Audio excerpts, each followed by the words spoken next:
Günaydın. Albert Wesker'ın çocukluğu hakkında pek az şey bilinmektedir. Hatta gerçek adı bile net değildir. Ebeveynlerinden zekaya dair genetik avantajlar aldığı anlaşılmaktadır. Genç yaşta Oswald Spencer'ın ajanları tarafından ebeveynlerinden alınarak muhtemelen Spencer Vakfı'nın finanse ettiği birkaç evden birinde büyütülmüştür. Bu ev gelecekte progenitör virüsünün stabilize edilmiş bir varyantıyla enfekte edilip insanüstü yeteneklere sahip bireyler haline getirilebilecek yetenekli entelektüelleri yetiştirmeyi amaçlayan bir öjeni projesinin ilk aşamasıydı. Bu projeye Wesker projesi denmekteydi ve evde bulunan tüm çocuklar bu projenin parçasıydı. Ayrıca bu çocuklar Spencer'ın ideallerine uygun şekilde yetiştirildiler. Savaş ve salgın hastalıklara özel bir sempati duyarak insanlığı düzen, kurtuluş ve yeniden doğuşa ihtiyaç duyan evrimsel bir çıkmaz olarak görüyorlardı. Bu bakımdan Albert Wesker bu idealler doğrultusundaki mutlak hırsıyla diğer Wesker'lardan ayrılıyordu. Potansiyellerine ulaşmalarını garantilemek için her Wesker mümkün olan en iyi eğitimi alabileceği bir ortamda yetiştirildi. Çocuklar farklı çalışma alanlarına yönlendirildi ve Albert biyoteknoloji alanında eğitim alıp kariyer yapmayı seçti.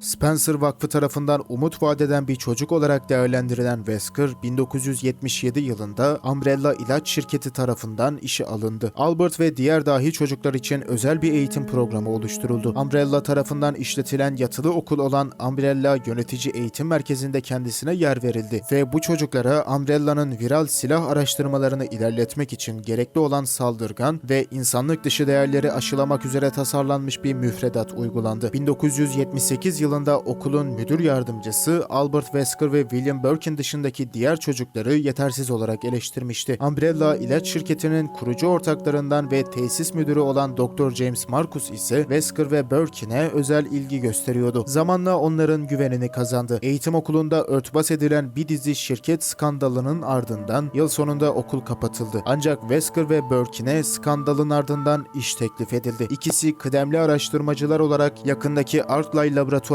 transfer edildiler. Albert Wesker'ın T-virüs projesine katılımı Arklay laboratuvarındaki görevinin hemen başında başladı. Wesker ve Birkin, Umbrella'nın o dönemde resmi olarak bir aşılama programı kapsamında Ebola virüsü tabanlı biyolojik silahlar geliştirmeyi düşündüğü bir zamanda laboratuvara geldiler. İkili Ebola virüsünden çaldıkları T-virüs numunesine genetik modifikasyonlar eklemeyi başardı. Bu sayede bağışıklık sisteminden daha kolay geçebilen, enfeksiyon sonrası insanların hayatta kalma şansını arttıran ve aynı zamanda zombileşme riskini yükselten değiştirilmiş bir virüs ürettiler. Oswald Spencer, T-virüsün özellikle öldürme amaçlı kullanılmasını reddetti. Ancak bu reddediş, ileride yapılacak çok sayıda araştırmanın ve farklı virüs varyantlarının geliştirilmesine zemin hazırlamıştı. T-virüs projesi iyi ilerlerken, Umbrella şirketi Wesker ve Birkin'in üzerinde yeni araştırmalar yapmaları için artan bir baskı uygulamaya başladı. Spencer, 1988 yılında Albert Wesker ve William Birkin'e Umbrella'nın kurucu ortaklarından Dr. James Marcus'un suikast ve cesedinin ortadan kaldırılması emrini verdi. Bu suikast operasyonunda Arklay laboratuvarındaki iki araştırmacı da yer aldı ve 10 yıllık araştırma verilerini ele geçirerek kendileri için kullandılar. Tyrant projesi, T-virüs tabanlı biyolojik silahların bir sonraki aşamasını temsil ediyordu. Ancak o dönemde kullanılan T-virüs varyantı, belirli zeka düzenleyici genlere sahip insanlarda çok nadir görülen, istatistiksel olarak 10 milyonda bir avantajlı mutasyonlar yaratıyordu. Bu sebeple Tyrant projesi, Tyrant prototiplerini daha kolay üretip klonlayabilecek yeni bir T-virüs türü geliştirilene kadar askıya alındı. Geçici bir çözüm olarak Wesker ve Birkin, Spencer'dan Umbrella Avrupa tarafından geliştirilen zeki bir biyolojik silah paraziti olan Nemesis Alpha'yı temin etmesini istediler. Nemesis Alpha, bir biyolojik silahın bedenini ele geçirip eğitmenlerinden gelen komutları takip ederek problemi çözebilirdi. Bu parazit tepkilerini gözlemlemek amacıyla mutant insan denek Liza Trevor'ın bedenine yerleştirildi. Ancak parazit, Trevor'ın güçlü bağışıklık sistemi tarafından yok edilince bu durum Golgota virüsünün keşfedilmesine ve Dr. Birkin'in yer altındaki laboratuvar kompleksine transferine yol açtı. Wesker, Spencer'ın Golgota projesini onaylama ve finanse etme sebeplerini anlayamayınca laboratuvarı terk etmeye karar verdi. Çünkü Golgota biyolojik silah geliştirme için değersiz görülüyordu. Wesker,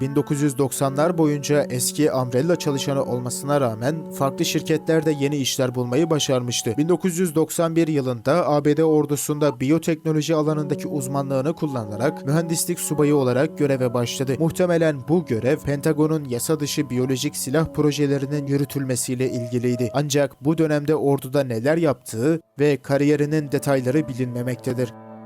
Bu süreçte Wesker, soyadı Müller olan Doğu Avrupa'da bulunan Edonya kökenli göçmen Sırp bir kadınla kısa süreli bir ilişki yaşadı. Ancak kısa zamanda ilgisini kaybetti. Kadın Albert Wesker'ın çocuğuna hamile kalmıştı. Fakat Wesker bundan habersizdi. ABD'deki ordu kariyerinin ardından Wesker 1996 yılında Umbrella tarafından Raccoon şehrinde özel olarak finanse edilen polis özel kuvvetler birimi STARS'ta görevlendirildi. STARS aslında Umbrella'nın gizli özel ordusu olarak faaliyet gösteriyordu. Wesker bu birime Alfa takımının kaptanı olarak atanırken Bravo takımının kaptanı Enrico Marini'den daha kıdemli bir konuma yükseldi. 1998 yılının ilkbahar ve yaz aylarında Raccoon şehrinde Umbrella ciddi bir krizle karşı karşıya kaldı. Mayıs ayında Arklay laboratuvarında yeni yayılan virüs birçok personelin enfekte olmasına yol açtı. Bunun üzerine laboratuvar karantinaya alındı. Kısa süre sonra Umbrella'nın en önemli biyolojik silahlarından biri olan T-002 Tyrant'ın klonlanmış embriyolarını tahliye etmek amacıyla Wesker ve Birkin laboratuvarı bizzat ziyaret etti. Wesker bu tahliye operasyonunun dışarıya sızmaması için bütün telefon görüşmelerinin yasaklanması talimatını verdi. Bu sırada Cerberus türü biyolojik silahlar kafeslerinden kaçarak Raccoon ormanında sivil halka saldırdı. Saldırıda çok sayıda kişi hayatını kaybetti. Enfekte olmuş bazı hayatta kalanlar da başkalarına saldırarak virüsün yayılmasına neden oldu. Temmuz ayına gelindiğinde sivil ölümleri 20'yi aşmıştı. Raccoon Polis Departmanı saldırıların arkasında bir tarikatın olabileceği yönünde bir teori geliştirdi. Ancak şüpheliler tespit edilemediği gibi mantıklı bir açıklama da getirilemeyince halkın öfkesi giderek büyümüştü. Raccoon polisinin yürüttüğü geniş çaplı soruşturmalar sonuçsuz kalmıştı ve medya baskısının artmasıyla birlikte polis departmanı davayı özel tim olan STARS birimine devretmek zorunda kaldı. Durumu artık kontrol edemeyen Umbrella Merkez Karargahı X günü planı adı verilen gizli bir operasyon başlattı ve Wesker'a görev sırasında uygulaması gereken bir dizi talimatlar verdi. Bu görevler arasında STARS üyelerini mutantlara kurban ederek savaş verileri toplamak ve tanıkları ortadan kaldırmak, geriye kalan biyolojik silah embriyolarını ele geçirmek ve son olarak virüsün tüm izlerini silmek için Arklay laboratuvarını yok etmek vardı. Wesker bu planın ilk adımı olarak 23 Temmuz'da Bravo takımının helikopter motorunu sabote etti. Bu ekibin kaçmasını engelleyecek ve ardından Alfa takımının bölgeye gönderilerek olayı araştırmasını zorunlu kılacaktı. STARS operasyonunun hazırlıkları sürerken Wesker ve Birkin'in Umbrella bünyesinde başka sorumlulukları da vardı. Bu görevlerden biri muhtemelen Arklay laboratuvarının yok olmasını telafi etmek amacıyla uzun süredir kapalı olan Umbrella Yönetici Eğitim Okulu'nu yeniden faaliyete geçirmekti. Ancak bu süreçte yeni oluşmuş mutant sülük kolonisi bölgeye gönderilen iki silahlı soruşturma ekibini yok etti ve okul yöneticilerini taşıyan özel trenin yolcularını enfekte etti. Durum hızla kontrolden çıkarken Wesker ve Birkin salgının daha fazla yayılmasını önlemek için eğitim tesisine havaya uçurma planları yapmaya başladı. Wesker okuldayken olay Umbrella Merkez Karargahı'nın dikkatini çekmişti ve bölgeye UBCS biriminden sorumlu üst düzey yönetici Albay Sergey Vladimir gönderildi. Wesker tesis tamamen imha edilmeden önce binadan kaçmayı başardı. Ancak o gece yaşadığı olaylar Umbrella'yı terk etmesinin artık kaçınılmaz olduğu sonucuna varmasına sebep olmuştu. Şirkete olan bağlılığı tamamen sarsılan Wesker, elindeki embriyo örneklerini Umbrella'ya teslim etmek yerine bu örnekler karşılığında rakip bir şirketin teklif ettiği işbirliğini kabul etmeye karar verdi.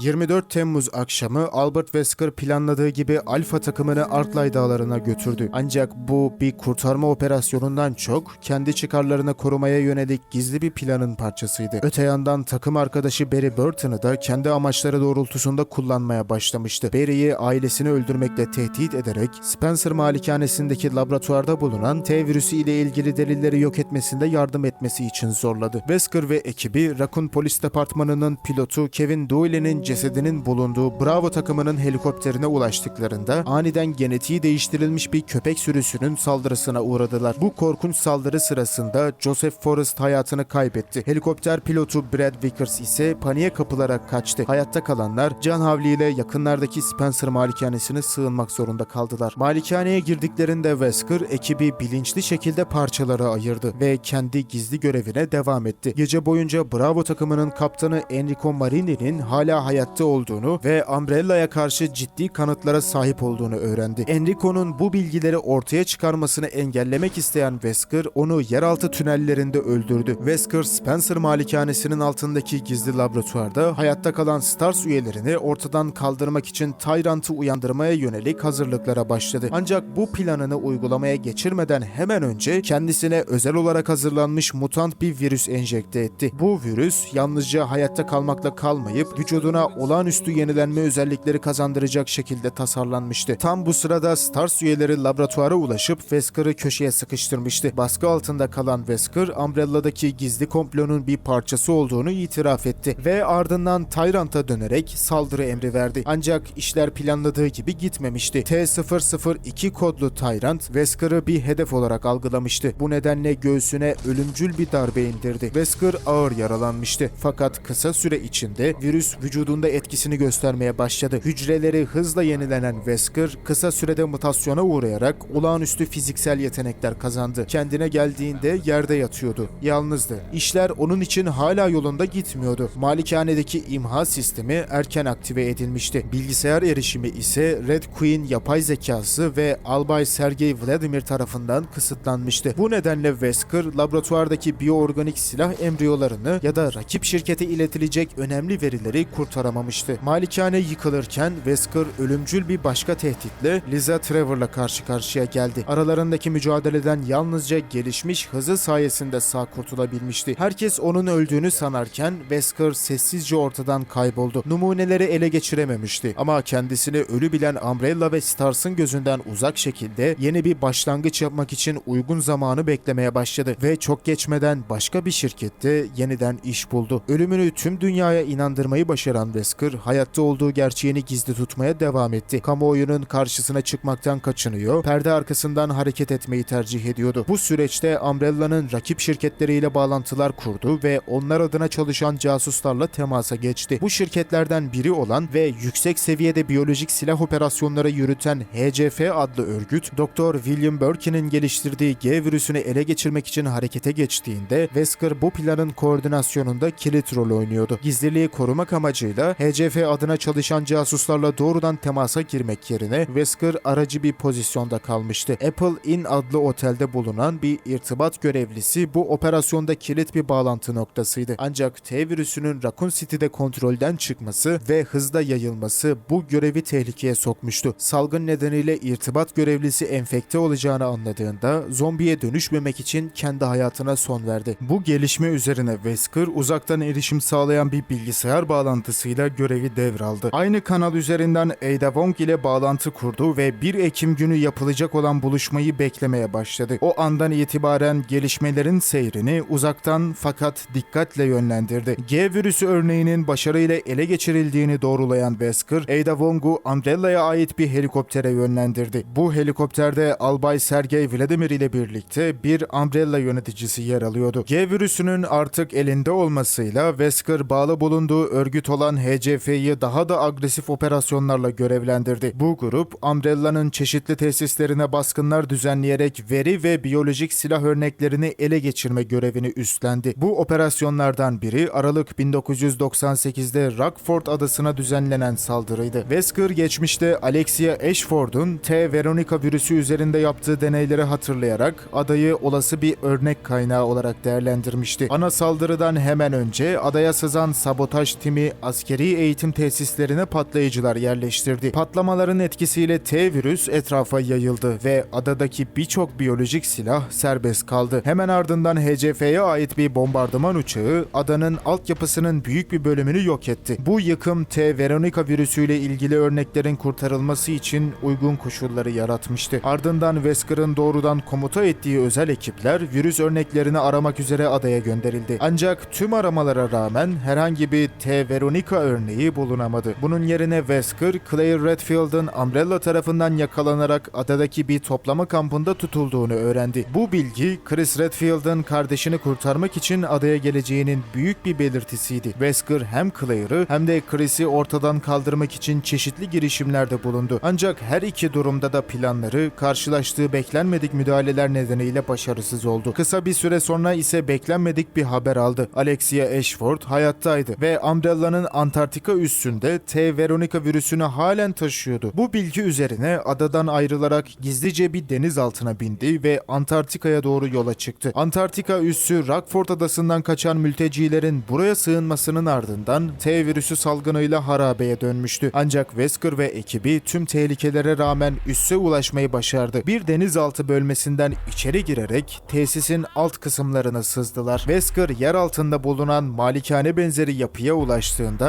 Alexia Ashford ile ilk kez yüz yüze geldi. Wesker doğrudan bir teklifte bulunarak ondan T. Veronica örneğini teslim etmesini istedi. Ancak Alexia bu teklifi reddetti. Hemen ardından Alexia, Wesker'ın bile hazırlıksız yakalandığı inanılmaz bir dönüşüm geçirmeye başladı. T. Veronica virüsünün etkisiyle insanüstü bir forma bürünen Alexia, Wesker için doğrudan bir tehdit haline geldi. Bu karşılaşmada üstünlüğü kaybeden Wesker geri çekilmek zorunda kaldı ve malikaneden kaçtı. Bu olaydan kısa süre sonra HCF ekibi Alexia'nın yakın geçmişte test deneyi olarak kullandığı genç Steve Burnside'ın cansız bedenini buldu. Wesker, Burnside'ın bedeniyle birlikte denizaltına geri döndü. Steve'in kalıntıları T. Veronica'nın incelenmesi için değerli bir kaynak olabilirdi. Wesker daha sonra Redfield kardeşleri Antarktika üssünde bulduğunda onları ortadan kaldırmak için eline büyük bir fırsat geçti. Önce Claire'ı rehin aldı ve onu zorla denizaltına doğru sürükledi. Ardından Chris'e kendisiyle birebir dövüşmesi karşılığında Claire'ı serbest bırakacağını söyledi. Bu hem kişisel bir hesaplaşma hem de bir üstünlük gösterisi olacaktı. Dövüş başladığında Wesker fiziksel gücüyle Chris'e hızla üstünlük kurdu. Ancak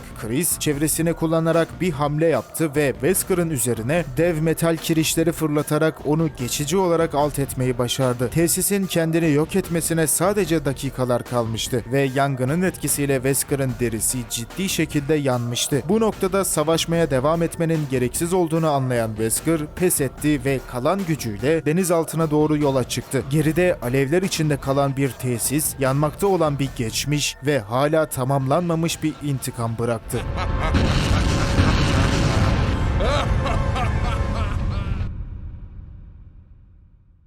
Wesker'ın bağlı bulunduğu örgüt, G ve T Veronica virüslerini ele geçirmeyi başardıktan sonra Umbrella'nın çeşitli biyolojik silahlarının genetik yapılarını analiz ederek modifiye edilmiş klonlarını üretmeye başladı. Artık yalnızca bir casus ya da saha ajanı değil, biyolojik silahların küresel pazarda satışını yöneten kilit bir figür haline gelmişti. Bu gelişmeler yaşanırken Umbrella ise hızla çökmeye başlamış, itibarını ve pazar gücünü büyük ölçüde yitirmişti. Ağustos 2002'de Wesker, Güney Amerika'da faaliyet gösteren güçlü bir kartel olan Secret Snakes'in lideri Javier Hidalgo ile temasa geçti. Wesker bu acımasız uyuşturucu baronuyla yeni nesil biyolojik silahlar satmak için pazarlık yürütüyordu. Hidalgo, Umbrella'nın 10 yılı aşkın süredir müşterisiydi ve şirketin ürünlerini düzenli olarak satın alıyordu. Ancak son dönemde özellikle Rusya'daki üretim tesisinden gelen ürünlerde fiyatların beklenmedik şekilde artması, onun Umbrella tarafından dolandırıldığına dair şüpheler uyandırmıştı. Wesker bu güven krizini kendi lehine çevirmeyi başardı. Kurnaz bir stratejiyle Hidalgo'yu Umbrella ile olan tüm alışveriş ilişkisini sonlandırmaya ikna etti. Aynı zamanda bilgi toplamak amacıyla bölgeye gönderilen Asyalı bir aracı kişiyi ustaca yönlendirerek onun Umbrella adına çalışan gizli bir ajan olduğuna Hidalgo'yu inandırdı. Böylece Wesker hem rakibini devre dışı bırakmış hem de kartelin güvenini kazanarak yeni bir satış kanalını kendi örgütü adına güvence altına almış oldu. T. Veronica'nın satılmasından kısa süre sonra Javier Hidalgo kızının kaçışıyla akli dengesini yitirerek cinayetlere başladı. Sonuç olarak bölgede bir zombi ordusu ortaya çıktı. Biyolojik silahlar serbest kaldı ve büyük bir virüs salgını çevre toplulukları yok etti. Wesker bu kaosu ve sonunda anti-Umbrella takip ve soruşturma ekibinin müdahalesini uzaktan izledi. Kısa süre sonra görev sırasında yaralanarak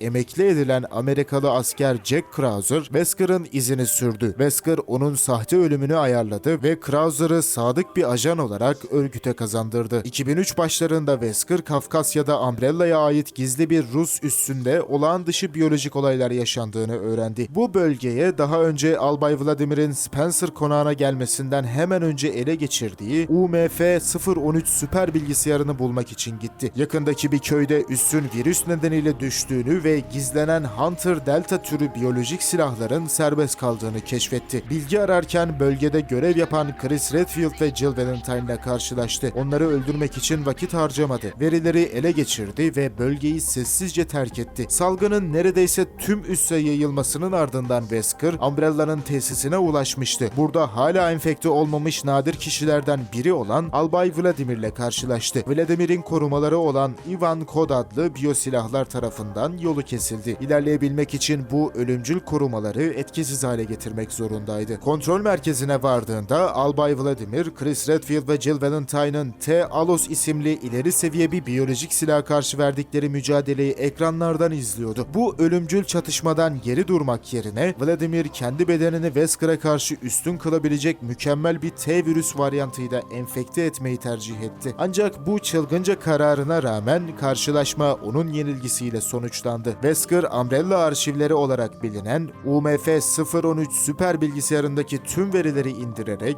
Red Queen'e sunucudaki her şeyi silmesi emrini verdi. Böylece eski STARS üyelerinin Umbrella aleyhinde kullanılabilecek bu suçlayıcı bilgilere ulaşmasının önüne geçti. Baskının hemen ardından arşivlerin tamamını ya da en azından özetlerini ABD hükümetine teslim etti. Raccoon City'nin yok edilmesinden sonra Umbrella ile ABD arasında süregelen tazminat davaları çıkmaza girmişti. Ancak bu arşivler kasabanın virüsle kasıtlı olarak kirletildiğine dair kesin kanıtlar olarak kabul edildi. Mahkeme mağdurların tazminat taleplerini haklı bulunca Umbrella ilaç şirketi iflas etmek zorunda kaldı. Aynı dönemde ABD ile Rusya Federasyonu Oswald Spencer'ın yerini tespit edebilmek için işbirliği yaptı. Kafkasya laboratuvarına yapılan baskından birkaç ay sonra Wesker, Umbrella arşivlerinin sunduğu bilgileri kullanabilecek konumda olan, tıpkı kendisi gibi iş dünyası dışındaki insanlara tepeden bakan genetikçi Exela Gion ile tanıştı. Gion, Tricell tarafından biyolojik silah projelerinde çalışmak üzere işe alınmıştı. Wesker ona T-virüs projesi hakkında derinlemesine bilgi aktararak hem Gion'un kariyerini hem de Tricell'in biyolojik silah geliştirme programını kısa sürede ileri bir seviyeye taşıdı. Bu süreçte Gion, Afrika'daki Tricell şirketinin CEO'su ve fiilen biyolojik silah geliştirme şefi konumuna yükseldi. İkili yakın iş ortakları haline gelmişti. Gion, Wesker'ın düzenli olarak PG-67A/W adlı ilaca ihtiyaç duyduğunu biliyor ve ona karşı güçlü bir çekim hissediyordu. Ancak Wesker bu duygulara hiçbir zaman karşılık vermedi. 2004 yılının ortalarından önce Wesker ve Tricell, Ada Wong aracılığıyla Los Illuminados tarikatı ile plaga parazitinin kullanımı ve üzerinde yapılan deneyler hakkında bilgi sahibi oldu. Ada Wong, tarikatın baş araştırmacılarından Louis Serra'nın üniversite yıllarında tanıştığı, kendisinin bilmediği ancak o zamandan beri ölmüş bir arkadaşına yardım etmek amacıyla gönderdiği bir e-postayı ele geçirmişti. Wong'un hala bu e-posta hesabına erişimi bulunuyordu. İlk aşamada Wong, tarikatın içine sızması ve Tricell adına plagayı ele geçirmesi için müridi Jack Krauser'ı görevlendirdi. Ancak Krauser, tarikat lideri Osmond Sadler'ın güvenini kazanmayı başaramadı. Hatta başkanın kızını kaçırma planına yardım etmiş olmasına rağmen yalnızca tek bir plaga örneği elde edebildi ve bunu kendi amaçları için sakladı. Wesker ile Tricell arasındaki iş görüşmeleri Umbrella'nın eski rakiplerinden birinin dikkatini çekmişti. Bu şirket, Wong ve Tricell ile ilgili bazı bilgi sızıntılarının Wesker'dan geldiğinden şüpheleniyordu. Onun ihanet edebileceğini düşünen şirket, Wesker'ı Louis ile aralarındaki bağlantıyı sağlayacak bir irtibat görevlisi olarak çalışmaya zorladı. Karşılığında daha güçlü bir plaga türü elde edebilmek için Louis'in kaçmasına yardım edecekti ve Wesker'a gizlice alt türden bir örnek vererek baskın alt tür örneklerini grup için saklamasını emretti. Wesker'ın Tricell'e teslim etmeyi planladığı örnek de işte buydu. Ancak Wesker, rakip şirketin Tricell ile olan bağlarının farkındaydı. Zaman ve seçenekler giderek daralınca Wesker ve Krauser, Ada Wong'dan yardım istemek zorunda kaldılar. Ada, tarikat içine gizlice sızarak alt türden bir plaga örneğini çalmayı başardı ve ele geçirdiği baskın örneği rakip şirkete teslim etti. Wesker ise Leon Kennedy tarafından ağır şekilde yaralanıp Ada tarafından etkisiz hale getirilen Krauser'ın cesedinden aradığı örneği almayı başardı.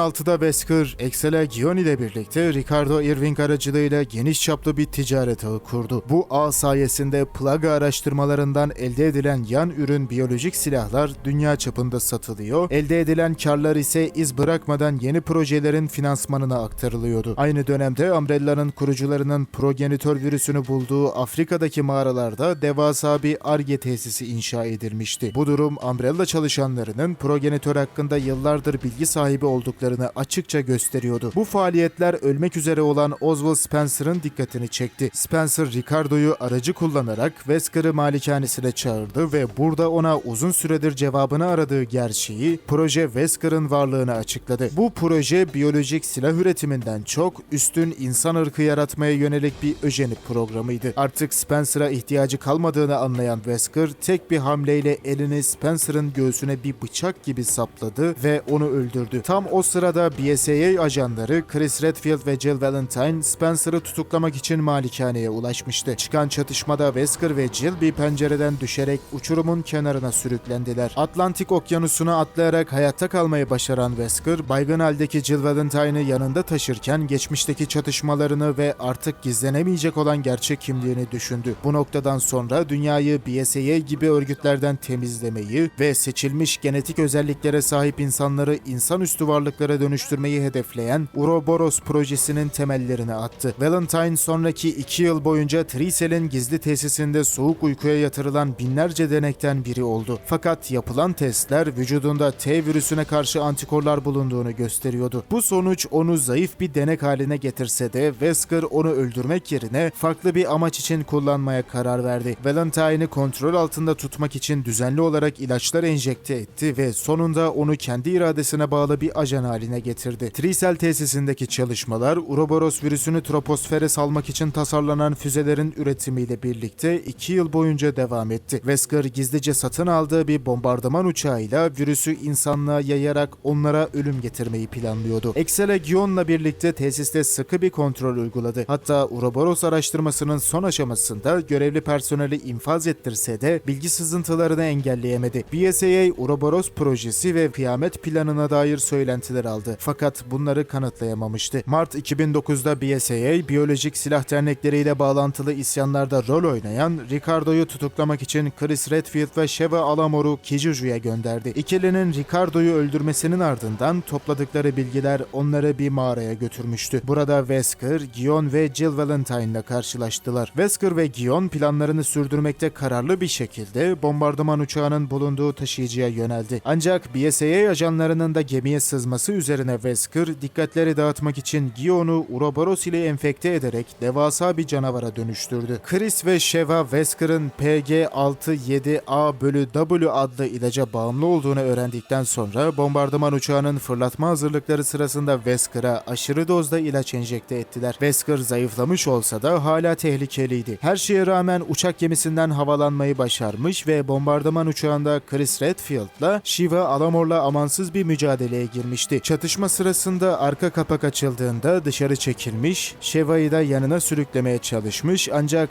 gelen kurşun nedeniyle uçaktan düşmüştü. Bombardıman uçağı bir yanardağa çakılırken Wesker düşüşten sağ kurtulmuştu. Ouroboros projesi başarısız olunca virüsü kendi bedenine enjekte etmek için füzelerden birini parçaladı. Yanardağın içinde süren çatışma bir BSAA helikopterinin Chris ve Sheva'yı almasıyla son bulmuştu. Son hamle olarak Redfield ve Sheva, lavların içinde boğuşan Wesker'ı bir roket atarla vurmuş, büyük bir patlama yaratarak onun bedenini küle çevirmişti. Wesker'ın ölüm haberi Ada Wong ve Alex Wesker başta olmak üzere biyolojik silah yeraltı dünyasındaki pek çok kişi ve örgüte ulaşmıştı. Bu kayıp Ada için güçlü bir figürün ortadan kalkmasıyla oluşan büyük bir boşluk anlamına geliyordu. Alex Wesker ise kardeşi ve kendisine eşit gördüğü Albert'ın ölümüyle derin bir yalnızlık ve üzüntü yaşamıştı. Bu duygular kendi üst insan neslini yaratma hedefine daha büyük bir kararlılıkla yönelmesine sebep olmuştu. Albert'ın kendisine bıraktığı ya da ölümünden sonra Afrika'dan kurtarılan Ouroboros örnekleri üzerinde çalışmalarını yoğunlaştırdı. Wesker'ın ölümünün ardından bağlı olduğu örgütler de çökmüş, bu süreçte ABD hükümeti Sherry Birkin üzerindeki koruma görevini sonlandırmıştı. Sherry bir hükümet ajanı olma şartıyla ev hapsinden serbest bırakılmıştı. Ölümünden sonra Wesker'ın araştırma bulguları, deneysel ürünleri ve kişisel verileri yeniden yapılandırılan Umbrella Umbrella'nın özel askeri birimi tarafından ele geçirilmiş ve detaylıca incelenmişti. Bu çalışmalar çeşitli viral biyolojik silahlara karşı geliştirilen önlemleri ve taktikleri içeriyordu. Yalnızca düşman tarafların viral silahlarını etkisiz hale getirmeye değil, aynı zamanda hiçbir tarafın biyolojik silah kullanmadığı senaryoları da kapsayacak şekilde tasarlanmıştı. Ayrıca virüsler gibi kitle imha silahlarıyla donatılmamış fakat olağanüstü yeteneklere sahip savaşçıların nasıl kullanılabileceği ve bir çatışmanın nasıl ilerleyeceği de analiz edilmişti. Wesker'ın kaleme aldığı bir makalede kitle imha silahlarının her zaman durumu iyileştirmeye hizmet etmeyebileceğini savunduğu da ortaya çıkmıştı. Ölümünden sonra Wesker'ın gayrimeşru oğlu Jake Müller ortaya çıkmıştı. Geleceğin paralı askeri olarak bilinen Jake, babasından viral enfeksiyonlara karşı bağışıklık yeteneğini miras almıştı. Bu doğal bağışıklık ona C virüs gibi mutajenik patojenlere karşı koruma sağlıyordu. 2017 yılında ABD merkezli Umbrella şirketi Antibiyolojik Silah Geliştirme Bürosu, Wesker'ın araştırmalarından yararlanarak Antibiyoorganik Silah Arms Albert System adlı özel bir silah serisini geliştirmişti. Bu serideki en küçük birim, Wesker'ın kişisel silahı Samurai Edge'den esinlenerek tasarlanmış ve insanlığın sondan bir önceki biyolojik tehlike karşıtı silahı olarak kabul edilen Samurai Edge Albert Model